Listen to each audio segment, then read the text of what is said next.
A. So we have Tia. For 42-year-old Springfield resident Jennifer Barnes, the privilege of babysitting her grandbaby is nothing short of a miracle. She hasn't been able to be alone with her granddaughter unsupervised until today. Today's the first day. Yep, she had to have her mom with her. So, and today's the very first day we finally have been approved to GMA's is good.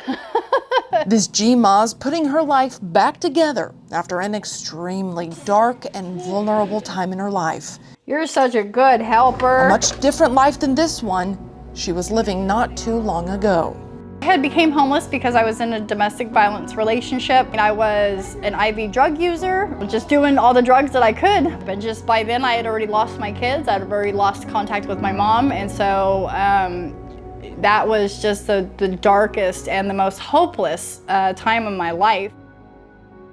And I stayed lost on the streets for a good 6 years on my own as a single female. Jennifer's time on the streets reached a critical tipping point after a suicide attempt in 2018. I was just so mad. I was mad at the world, I was mad at myself, I was mad at my exes, I was just mad. I mean, just filled with anger. That was October 3rd, 2018, and the knife would not cut me. And I have scars, deep scars from being a cutter. So, and the knife would not cut me. I tried to cut my throat, and the knife would not cut me.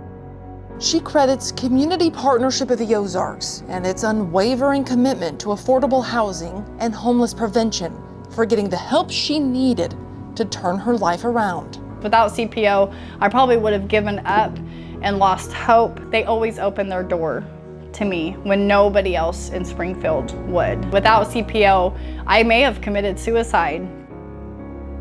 I have come farther than I've ever been in my life, even prior to drugs. You know, I'm learning how to manage my money, and I don't miss work. I have, I'm doing things in life that I never even took the possibility or the time to dream about because it just wasn't an option. Survival was the only option I had. And now I have a chance to live life, and I'm living it. I mean, I'm embracing it and I am running with it. Leave them in there. While she's come a long way, her dark time never far from thought. Jennifer's time in the streets included multiple arrests. She keeps her mugshot on her phone as a reminder of how far she has come.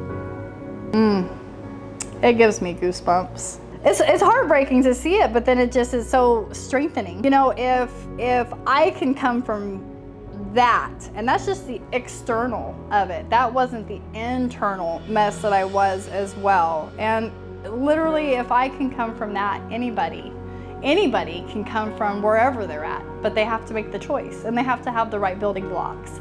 They have to have the right people. Yeah, CPO was there for me. CPO was definitely there for me. That's how the bridge gets, the gap gets bridged, and people don't fall through the cracks.